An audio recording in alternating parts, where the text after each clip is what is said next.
Hi friends, ఎలా ఉన్నారు? Welcome to Telugu book reader YouTube channel. మీకు నచ్చే మెచ్చే ఎన్నో పుస్తకాలు అలాగే స్టోరీస్ని ఈ ఛానల్ ద్వారా మీకు అందించడం జరుగుతుంది.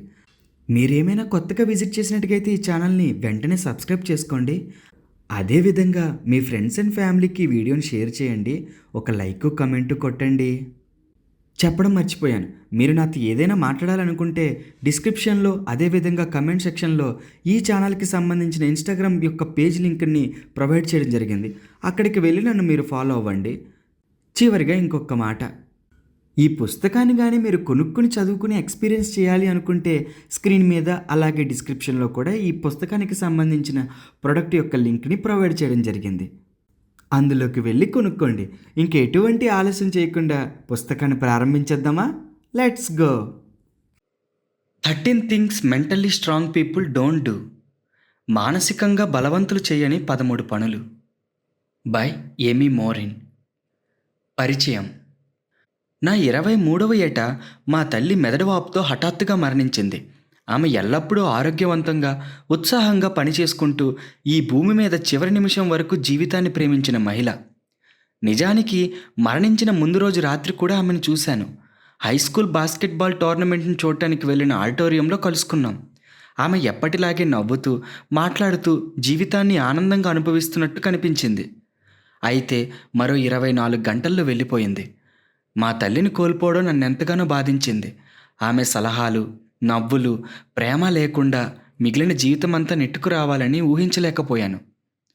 ఆ సమయంలో నేను ఒక కమ్యూనిటీ మెంటల్ హెల్త్ సెంటర్లో థెరపిస్ట్గా పనిచేస్తున్నాను. దుఃఖాన్ని భరించలేక సెలవు పెట్టాను. నేను నా సొంత భావోద్వేగాలతో సక్రమంగా వ్యవహరించగలిగితే తప్ప ఇతరులకు శక్తివంతంగా సాయం అందించలేనని నాకు తెలుసు. మా తల్లి లేని జీవితాన్ని గడపడమే పెద్ద ప్రక్రియగా సాగింది. అది సులభం కాదు. అయినా మళ్ళీ నా కాళ్ళ మీద నిలబడటానికి శ్రమించాను. నేను పొందిన థెరపిస్ట్ శిక్షణ ద్వారా కాలం దేన్ని దానంతట నయం చేయజాలదని గ్రహించి ఉన్నాను.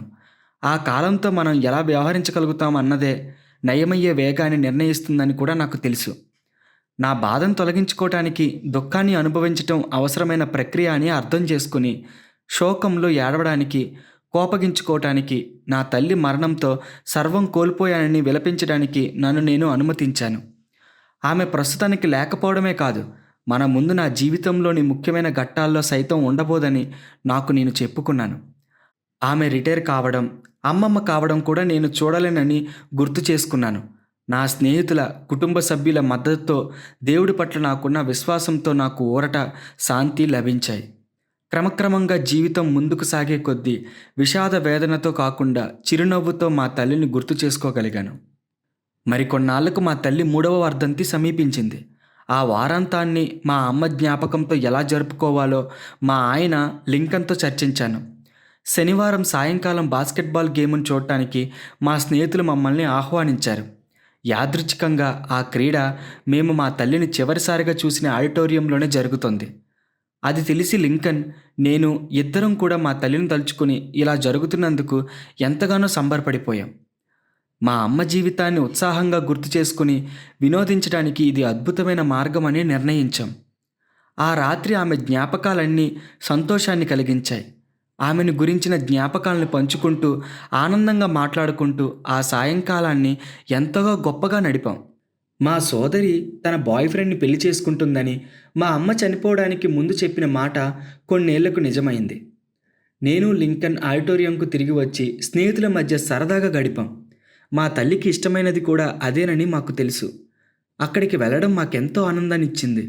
అయితే మా తల్లి మరణం వల్ల కలిగిన బాధను పోగొట్టుకోగలగానని నెమ్మది నిట్టూర్పు వదులుతున్న తరుణంలో నా మొత్తం జీవితం మళ్ళీ ఒకసారి తలకిందులైంది.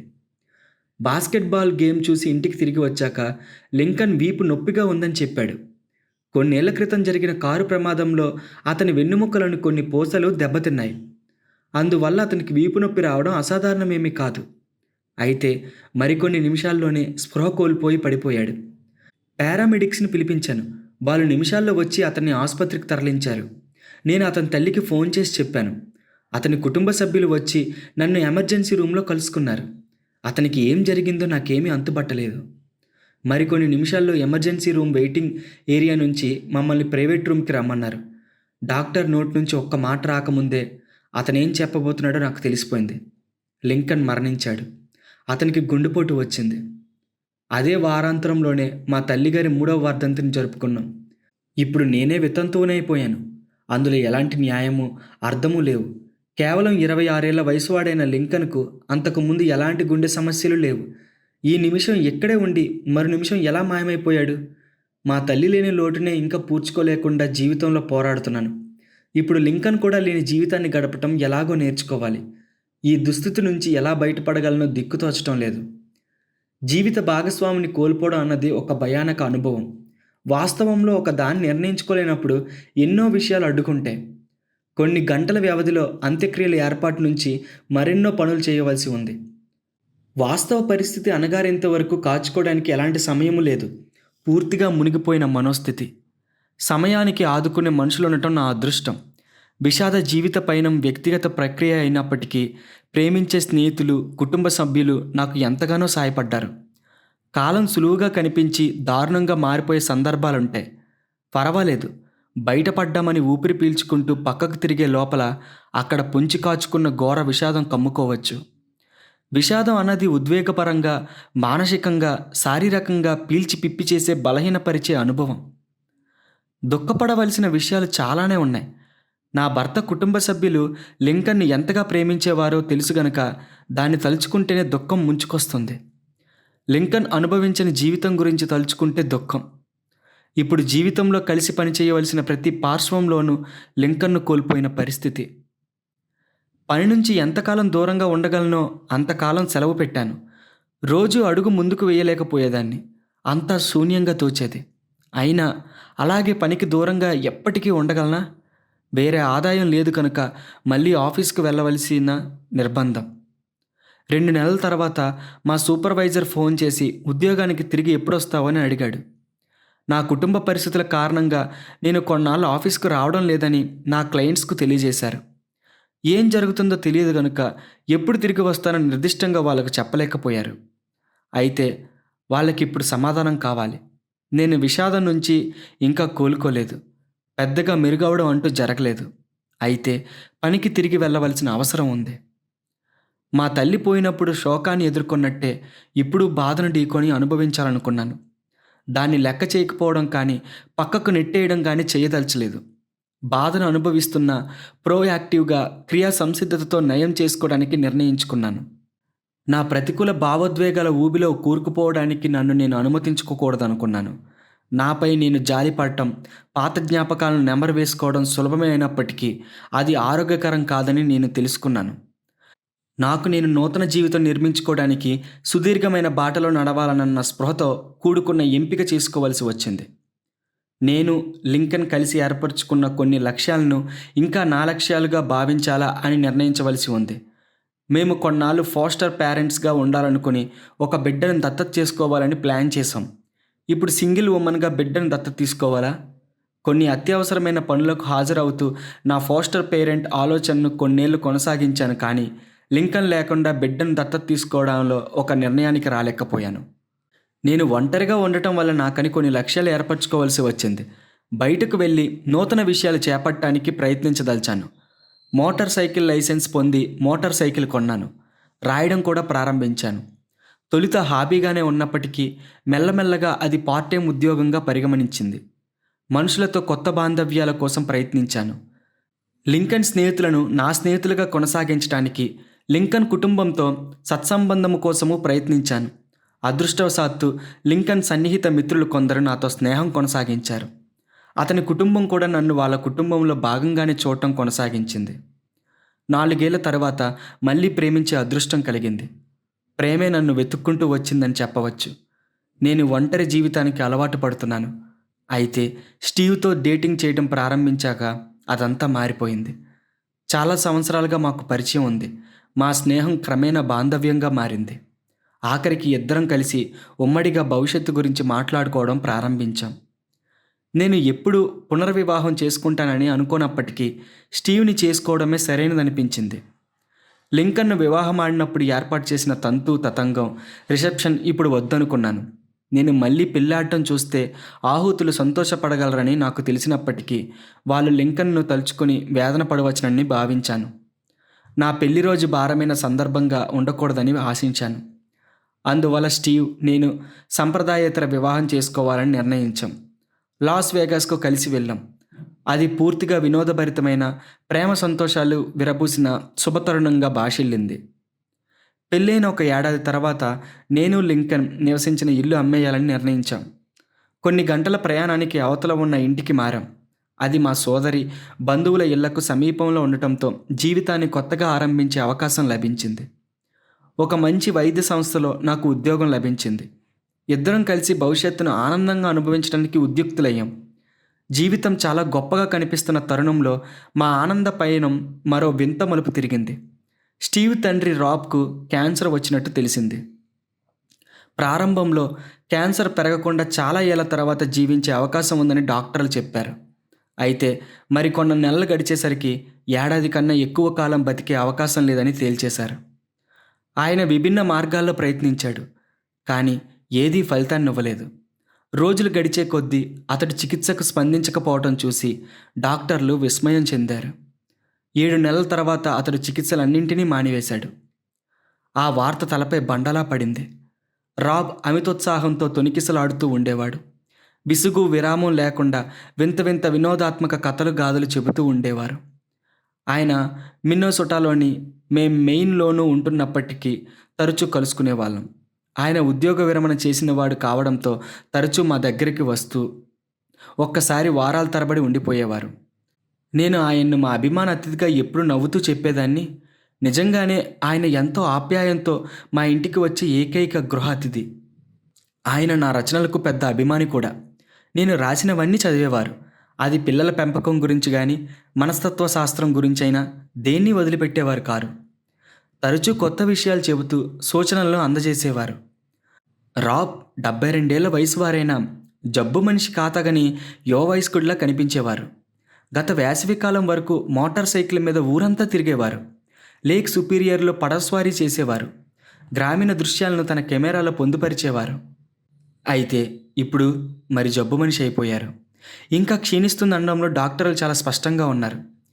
ఈ మారు మరణంతో వ్యవహరించడంలో భిన్నమైన అనుభవం ఎదురైంది. మా తల్లి లింకన్ మరణాలు ఏమాత్రం ఎదురు చూడవనే అకస్మాత్తుగా వాటిల్లినవి. అయితే ఇప్పుడు నాకు హెచ్చరిక ఉంది. రానున్నదేమిటో నాకు తెలుసు. అది నన్ను భయంతో నింపేస్తుంది. ఆలోచనలో పడ్డాను. మళ్ళీ మొదలకు రావాలి, మళ్ళీ అలా అందరినీ పోగొట్టుకోవాలా? అది సరైనదిగా కనిపించటం లేదు. నా ఈడువాళ్ళు చాలామందికి ఇలా ఎలాంటి కోల్పోవడాలు జరగలేదని నాకు తెలుసు. నేను మాత్రం ఇలా నాకు ఇష్టమైన వారిని ఎందుకు కోల్పోవాలి? టేబుల్ ముందు కూర్చొని అది ఎంతటి దురన్యాయమైనదో, ఎంతటి కష్టమైనదో ఊహిస్తూ దానిని భిన్నంగా మార్చడానికి ఏం చెయ్యాలా అని ఆలోచించాను. మళ్ళీ అదే పాత మార్గంలో పయనించడానికి నన్ను నేను అనుమతించకూడదనుకున్నాను. అదే మార్గంలో పయనించి క్షోభపడి మళ్ళీ మామూలు దాన్ని కావాలనుకోలేదు. ఇతరుల కన్నా నా పరిస్థితి ఘోరమైనదన్న ఆలోచనల వలలో చిక్కుకున్నట్టయితే, ఇప్పుడు జరుగునున్న మరొక నష్టాన్ని వేరు విధంగా వ్యవహరించలేకపోయినట్టయితే దానివల్ల ఎలాంటి ప్రయోజనమూ ఒరగదు. ఇలా అది నన్ను ఈ పరిస్థితిలో వాస్తవంగా వ్యవహరించనీయకుండా వెనక్కు లాగుతుంది. ఆ కాలఘట్టంలోనే మానసికంగా బలవంతులు చేయని 13 పనులు జాబితాను రాయడానికి కూర్చున్నాను. నేను నా దుఃఖాన్ని అధిగమించి బయటపడటానికి, శ్రమించి పోరాటానికి ఉపకరించిన అలవాట్లవి. వాటిని గనుక అనుమతించినట్టయితే ముందుకు అడుగు వేసి మెరుపు పడనీయకుండా వెనక్కు లాగే విషయాలు. నా థెరపీ ఆఫీస్కు వచ్చే క్లయింట్స్లకు నేను నేర్పే నైపుణ్యాలు కూడా అవే కావడంలో ఎలాంటి ఆశ్చర్యమూ లేదు. అయితే వాటిని రాయడం అంటే నన్ను నేను ఒక దారిలో పెట్టుకోవలసి ఉంటుంది. అది నేను మానసికంగా బలంగా ఉండటానికి ఎంచుకోగలిగినని గుర్తు చేసింది. నేను దృఢంగా ఉండవలసిన అవసరం ఏర్పడింది. ఎందుకంటే ఆ జాబితా రాయడం పూర్తి చేసిన కొన్ని వారాలకే రాబ్ మరణించాడు. ఇతరులు తమ బలాలను పెంపొందించుకోవటానికి, జీవితాలను మెరుగుపరుచుకోవటానికి ఏం చెయ్యాలి, ఎలా చేయాలి అని వివరిస్తూ టిప్స్, చిట్కాలు అందించి సాయపడేవారు సైకోథెరపిస్టులు. అయితే మనోబలం గురించి నా జాబితాను తయారు చేసినప్పుడు ఒక్క క్షణం ఆగాలనిపించింది. అది నా సహజ స్వభావం. ఏం చెయ్యాలి అన్నదాని మీద కన్నా ఏం చేయకూడదన్న మీదే దృష్టిని కేంద్రీకరించడం భిన్నంగా కనిపించింది. మంచి అలవాట్లు ముఖ్యమే. అయితే తరచూ చెడు అలవాట్లే మనల్ని మన ఫుల్ పొటెన్షియల్, పూర్తి నిక్షిప్త శక్తి సామర్థ్యాలను అందుకోనివ్వకుండా అడ్డుకుంటాయి. ప్రపంచంలోని మంచి అలవాట్లన్నీ మీకుంటాయి. అయితే వాటితో పాటు చెడు అలవాట్లను కూడా పాటించినట్టయితే మీ లక్ష్యాలను అందుకోవటానికి ఇబ్బంది పడతారు. దాన్ని ఈ విధంగా చెప్పవచ్చు: మీ చెడు అలవాట్లను బట్టే మీరు ఉంటారు. చెడు అలవాట్లు రోజంతా మీరు మీతో మోసుకు తిరిగే బరువైన మూతలు లాంటివి. అవి మీ వేగాన్ని తగ్గిస్తాయి, అలసిపోయేలా చేస్తాయి, విరక్తిని కలిగిస్తాయి. మీలో గనక మిమ్మల్ని వెనక్కు లాగిపట్టే ఆలోచనలు, ప్రవర్తనలు, భావోద్వేగాలు ఉన్నట్టయితే మీరు ఎంతగా శ్రమించినా సామర్థ్యం ఉన్న మీ ఫుల్ పొటెన్షియల్ నిక్షిప్త సామర్థ్యాలను అందుకోవడానికి ఇబ్బంది పడతారు. ప్రతిరోజు జిమ్కు వెళ్ళే ఒక వ్యక్తిని ఊహించుకోండి. అతడు ఇంచుమించు 2 గంటలు వర్కౌట్ చేస్తాడు. అతను తన ప్రగతిని సరిచూసుకోవటానికి రోజు చేసే వ్యాయామాలను రికార్డ్ చేస్తూ ఉంటాడు. 6 నెలలు గడిచాయి. ఎలాంటి మార్పు పెద్దగా కనిపించదు. ఆశించిన బరువు తగ్గడం లేదని, కండరాలు పెరగడం లేదని విరక్తి చెందుతాడు. ఎందుకు మెరుగ్గా కనిపించడం లేదో తన స్నేహితులను, కుటుంబ సభ్యులను అడుగుతాడు. ఇంతకు అతడు ఒక్కరోజు కూడా వర్కౌట్కు వెళ్లకుండా లేడు. అయితే ఒక వాస్తవాన్ని మాత్రం అతడు గమనించడం లేదు. అదేమిటంటే, ప్రతిరోజు జిమ్ నుంచి ఇంటికి తిరిగి వస్తూ సుష్టుగా చిరుతిళ్ళు తినటం. వ్యాయామం పూర్తి కాగానే ఆకలేస్తుంది.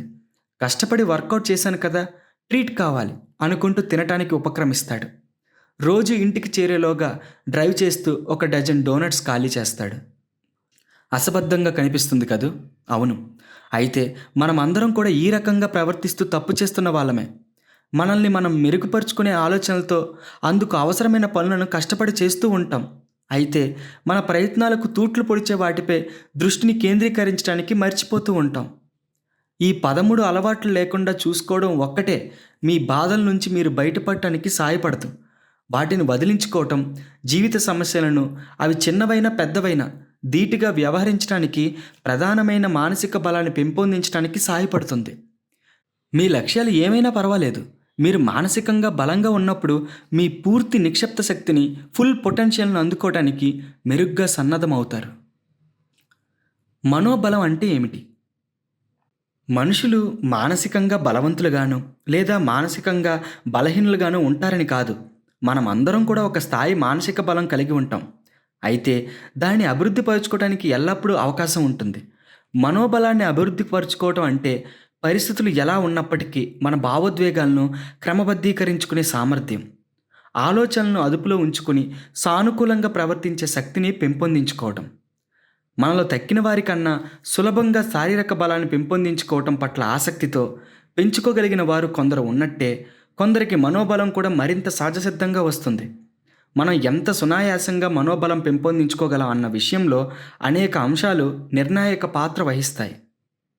అందులో జన్యువులు, మానసిక స్థితి, అవ్యవస్థ వంటి మానసిక ఆరోగ్య సమస్యలకు లోను కాగలడా లేడా అన్న విషయంలో జీన్స్ అంటే జన్యువులు ముఖ్య పాత్ర వహిస్తాయి. వ్యక్తిత్వం. కొందరు వ్యక్తులు మామూలు మనుషుల కన్నా మరి కాస్త ఎక్కువ వాస్తవికంగా ఆలోచించడం, మరింత సానుకూలంగా ప్రవర్తించడం లాంటి ప్రత్యేక వ్యక్తిత్వ లక్షణాలను కలిగి ఉంటారు. అనుభవాలు. మీరు మిమ్మల్ని గురించి, ఇతరులను గురించి, సాధారణంగా లోకాన్ని గురించి ఎలా ఆలోచిస్తారన్న విషయాన్ని మీ జీవిత అనుభవాలు ఎంతగానో ప్రభావితం చేస్తాయి. ఇలాంటి కొన్ని అంశాలను మీరు మార్చలేరు అన్నది సుస్పష్టం. బాల్యంలో జరిగిపోయిన చెడు అనుభవాలను మీరు తొలగించలేరు. మీరు జన్యుపరంగా అంటే జెనెటిక్గా ADHDకి ప్రిడిస్పోజ్ ముందుగానే ప్రభావితులై ఉన్నట్టయితే మరేం చేయలేం. అయితే అలా అనటం మనోబలం పెంపొందించుకోలేరని అర్థం కాదు. ఈ పుస్తకం ఆద్యంతం విస్తరించి ఉన్న సెల్ఫ్ ఇంప్రూవ్మెంట్ ఎక్సర్సైజెస్, స్వయం అభివృద్ధి విధానాలపై మరింత సమయాన్ని, శక్తిని వినియోగించడం ద్వారా ఎవరైనా సరే మనోబలాన్ని పెంపొందించుకునే శక్తి కలిగి ఉంటారు. మనోబలానికి మూలాధారం. సామాజిక పరిస్థితులను చూసి జడుసుకునే ఒక వ్యక్తి ఉన్నాడనుకుందాం. అతడు తన ఆందోళన తగ్గించుకోవటానికి సహోద్యోగులతో మాట్లాడడం మానేస్తాడు. అతడు అలా చేయడం వల్ల సహోద్యోగులు సైతం అతనితో మాట్లాడడం తగ్గిస్తారు. బ్రేక్ రూమ్లో, హాల్లో తనను ఎవరూ పలకరించకపోవడంతో అతడు నేను సామాజికంగా ఎబ్బెట్టుగా ఉన్నానేమో అనుకుంటాడు. అతడు ఆ విషయం తలుచుకునే కొద్దీ సహోద్యోగులతో మాట్లాడటానికి మరింత కంగారు పడతాడు. కంగారు, ఆదుర్ద పెరిగే కొద్దీ సహోద్యోగుల నుంచి దూరంగా ఉండిపోవాలనే కోరిక మరింత వేగంగా పెరుగుతుంది. ఇది తనకు తానే ఏర్పరచుకున్న శాశ్వత వలయంగా పరిణమిస్తుంది. మనోబలాన్ని అర్థం చేసుకోవాలంటే మొదట మీరు మీ ఆలోచనలు, ప్రవర్తనలు, భావోద్వేగాలు ఎలా ఒకదానితో ఒకటి పెనవేసుకుని సదరు ఉదాహరణలతో చూసినట్టు తరచూ ఒకటిగా కలిసిపోయి ప్రమాదకర అధోవలయాన్ని సృష్టించడానికి దోహదం చేస్తాయో తెలుసుకోవాలి. అందుకే మనోబలం పెంపొందించుకోవటంలో త్రిభుజ ప్రయత్నం కావలసి ఉంటుంది. అది ఆలోచనలు. హేతుబద్ధం కాని ఆలోచనలు గుర్తెరిగి తొలగించి వాటి స్థానంలో హేతుబద్ధమైన మరింత వాస్తవిక ఆలోచనలను పాదుగొల్పాలి. ప్రవర్తనలు. పరిస్థితులు ఎలా ఉన్నప్పటికీ సానుకూల ధోరణితో ప్రవర్తించాలి. భావోద్వేగాలు.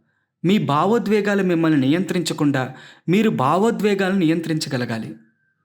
ఎప్పుడు చూసినా మనం సానుకూలంగా ఆలోచించు అన్న మాటను వింటూ ఉంటాం. అయితే మీ ఫుల్ పొటెన్షియల్ పరిపూర్ణ నిక్షిప్త శక్తి వికాసం జరగటానికి అవకాశ దృక్పథం ఒక్కటి మాత్రమే చాలదు. సమతౌల్య భావోద్వేగాలు, హేతుబద్ధ ఆలోచనలు ప్రాతిపదిక గల ప్రవర్తనను ఎంపిక చేసుకోండి. పాములంటే నాకు చెడ్డ భయం.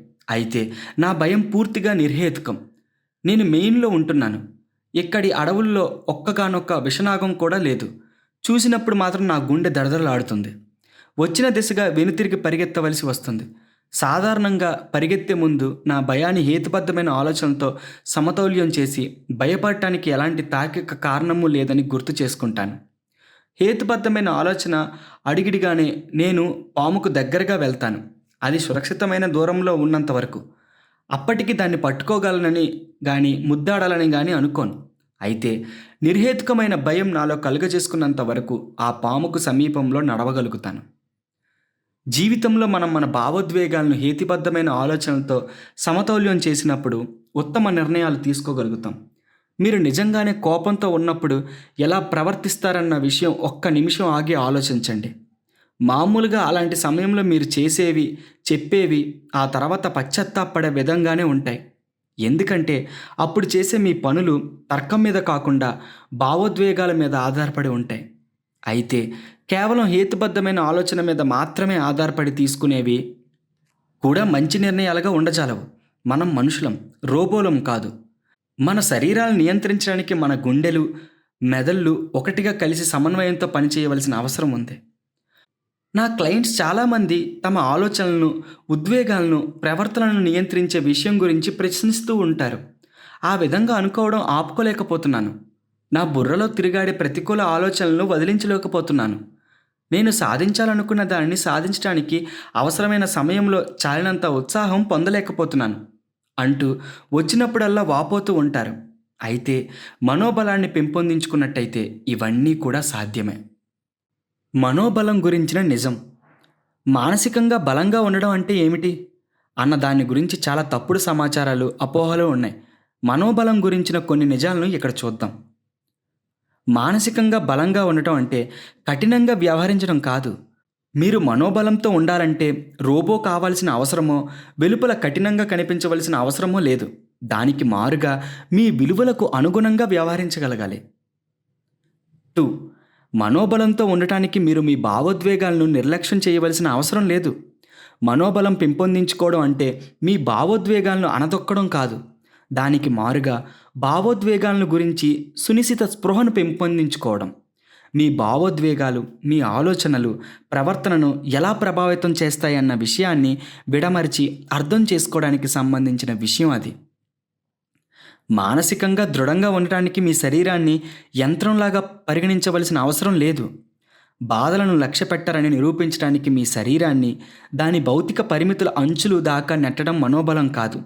అది మీ ఆలోచనలను, భావోద్వేగాలను కావలసినంత అర్థం చేసుకుని వాటికి వ్యతిరేకంగా ఎప్పుడు ప్రవర్తించాలి, వాటి మాటను ఎప్పుడు వినాలి అని నిర్ణయించడానికి చాలినంత అర్థం చేసుకోవడానికి సంబంధించిన విషయం. మనోబలంతో ఉండటం అంటే పూర్తిగా మీ మీద మాత్రమే ఆధారపడటం కాదు. నాకు ఎప్పటికీ ఎవరి సాయం కానీ, ఎలాంటి ఉన్నత శక్తి తోడ్పాటు కానీ అవసరం లేదని చాటడం గురించి కాదు ఇది. మీ దగ్గర బలగాలన్నీ, సమాధానాలన్నీ లేవని అంగీకరించి అవసరమైనప్పుడు సాయం అర్థిస్తూ ఉన్నత శక్తి నుంచి బలాన్ని పెంపొందగలమని కృతజ్ఞతతో ఒప్పుకోవడం. అది మరింత దృఢంగా ఎదగాలనే కాంక్షకు సంకేతం. మనోబలంతో ఉండటం సానుకూల ఆలోచనకు సంబంధించినది కాదు. మితిమించిన సానుకూల ఆలోచనలు మితిమించిన ప్రతికూల ఆలోచనలాగానే హానికరమైనవి. మనోబలం అన్నది వాస్తవికంగా హేతుబద్ధంగా ఆలోచించడానికి సంబంధించినది. మనోబలం పెంపొందించుకోవటం సంతోషాన్ని వెంటాడటం గురించి కాదు. మనోబలంతో ఉండటం జీవితంలో మరింత తృప్తితో ఉండటానికి సహాయపడుతుంది. అంతేగాని రోజు తెల్లవారి లేవగానే సంతోషంగా ఉండాలని మిమ్మల్ని మీరు నిర్బంధించుకోవటానికి ప్రయత్నించడం కాదు. దానికి మారుగా మీ పరిపూర్ణ నిక్షిప్త సామర్థ్యాన్ని అందుకోవడంలో సరైన నిర్ణయాలు తీసుకోవడానికి మిమ్మల్ని తయారు చేయడం. మనోబలం అన్నది కేవలం అత్యాధునిక పాప్ సైకాలజీ ధోరణి కాదు. ఫిజికల్ ఫిట్నెస్ ప్రపంచం వేలం వెర్రిగా ఫ్యాట్ డయోట్స్తో ఫిట్నెస్ ట్రెండ్స్తో నిండిపోయినట్టే మనస్తత్వ శాస్త్రం ప్రపంచం మీరు అత్యుత్తమంగా రూపొందడం ఎలా అన్న విషయం గురించి వింత వింత ఆలోచనలతో తరచూ ఊదరగొడుతూ ఉంటుంది. మనోబలం ఒక ధోరణి, వైఖరి కాదు.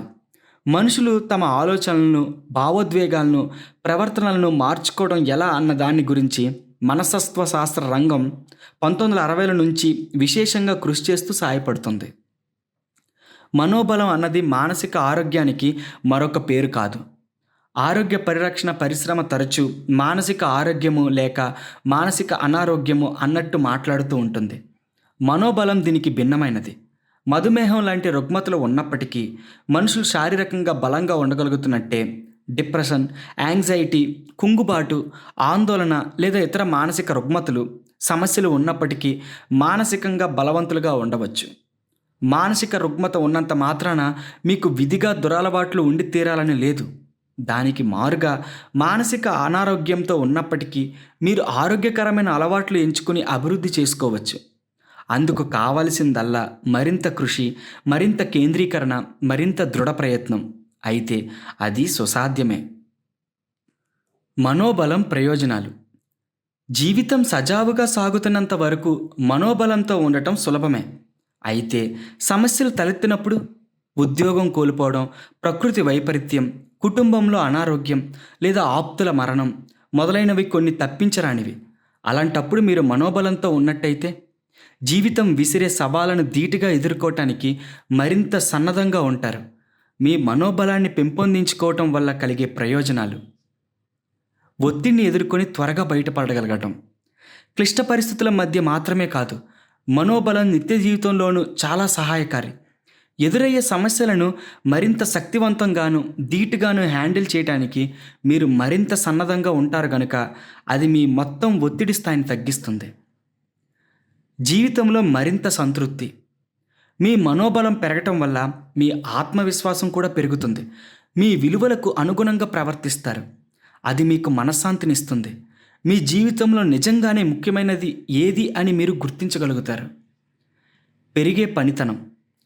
మెరుగైన తల్లిగా లేదా తండ్రిగా ఉండటం, కార్యాలయంలో మీ ఉత్పాదక శక్తిని పెంపొందించుకోవడం, క్రీడా రంగంలో మెరుగైన నైపుణ్యం ప్రదర్శించడం, ఇలా మీ జీవిత గమ్యం ఎదురైనప్పటికీ మీరు మీ మనోబలాన్ని పెంపొందించుకోవటం పరిపూర్ణ నిక్షిప్త శక్తిని వెలికి తీయడానికి సహాయపడుతుంది. మనోబలం పెంపొందించుకోవటం ఎలా? ఒక పుస్తకం చదవడం వల్ల మాత్రమే మీరు ఎందులోనూ ఎన్నటికీ నిపుణులు కాలేరు. క్రీడాకారులు తమ క్రీడను సంబంధించిన పుస్తకం చదవటం వల్ల మాత్రమే ధీటైన పోటీదారులు కాలేరు. కేవలం సాటి కళాకారులు పాడే పాటలను వినటం ద్వారా కానీ, వాద్య సంగీతాలను వినటం ద్వారా కానీ ఎవ్వరూ ఉన్నత శ్రేణి సంగీత కళాకారులుగా తమ సంగీత సామర్థ్యాలను పెంపొందించుకోజాలరు. వాటిని అభ్యసించడం అవసరం. నిరంతర అభ్యాసం కావాలి. ఇక రానున్న 13 అధ్యాయాలు మీరు ఏం చేస్తున్నారు, ఏం చేయడం లేదు అని తనిఖీ చేయడానికి ఉద్దేశించినవి కావు. ప్రతి ఒక్కరూ ఏవో కొన్ని సందర్భాల్లో బలి అవుతున్న అలవాట్ల వివరణలు అవి. జీవితంలోని సవాళ్ళను ఎదుర్కోవటంలో మెరుగైన పద్ధతులను కనుగొనటానికి, దారిగోతుల నుంచి తప్పించుకోవటానికి మీకు సహాయపడటానికి ఉద్దేశించినవి. ఇవి ఎదుగుదల గురించినవి, అభివృద్ధిని గురించినవి, నిన్న ఉన్న దానికన్నా రేపు మరికాస్త మెరుగ్గా తయారవటానికి గట్టిగా ప్రయత్నించడానికి దారి చూపేవి.